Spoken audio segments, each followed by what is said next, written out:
यहां आने की हिम्मत कैसे हुई? तुम मुझे जितना बर्बाद कर सकते थे कर चुके, अब क्या लेने आए हो? तुमने मेरा बरसों का जमा बिजनेस खत्म कर दिया, पाए पाए के लिए मोहताज कर दिया तुमने मुझे। तुमने मेरी घरेलू जिंदगी में भी जहर घोला। तुम्हारी वजह से मेरी बीवी, मेरे बच्चे सब मुझे छोड़ के चले गए, तुम्हारी वजह से। नहीं मिस्टर आर.के. गुप्ता, अपनी गलतियों का इल्जाम मुझ पर मत डालिए। जिंदगी के दोराहे पर जो रास्ता आपने चुना था, उस रास्ते पर चलते चलते एक दिन आदमी अपने आप को अकेला ही पाता है। तुम किस रास्ते की बात कर रहे हो? कौन सा रास्ता चुना था मैंने? तुम्हारी ये बकवास मेरी समझ से बाहर है। हाँ, ये आपकी समझ से बाहर है, इसलिए कि ये बिजनेस नहीं है। हर वो बात जो बिजनेस ना हो आप नहीं समझ पाते मिस्टर आर.के. गुप्ता।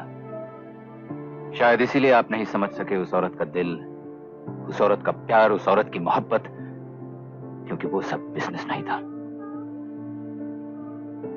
ये तुम किसकी बात कर रहे हो? मैं शांति की बात कर रहा हूं मिस्टर आर.के. गुप्ता। वही शांति जिसके प्यार को आपने अपनी जिंदगी से किसी खोटे सिक्के की तरह निकाल कर फेंक दिया। वही शांति जिसके मोहब्बत भरे दिल पर पैर रखकर आप कामयाबी के रास्ते पर आगे चले गए। वही शांति जो इतनी खुददार थी कि उसने आपसे यह भी नहीं पूछा कि तुमने ऐसा क्यों किया मेरे साथ, क्या अधिकार था तुमको। मैं उस शांति की बात कर रहा हूं मिस्टर आर.के. गुप्ता। ये सब तुम कैसे जानते हो?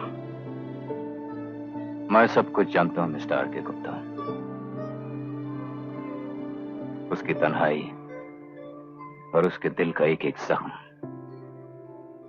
उसकी बदनामी और उसके माथे का एक एक दाग, उसकी गरीबी और उसके आंचल का एक एक पिबंध, मैंने सब कुछ देखा है और मुझे सब कुछ याद है।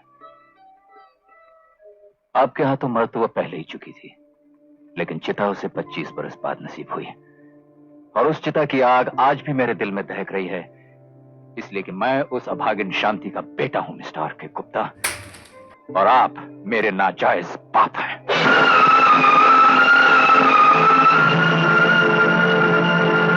ये कितना अजीब इंसाफ है किस्मत का।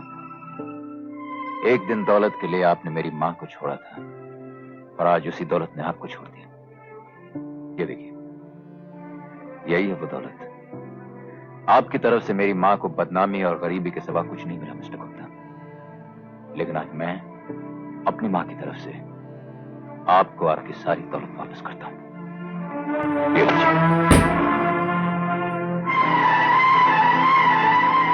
आज आपके पास आपकी सारी दौलत सही, लेकिन आपसे बड़ा गरीब मैंने जिंदगी में नहीं देखा।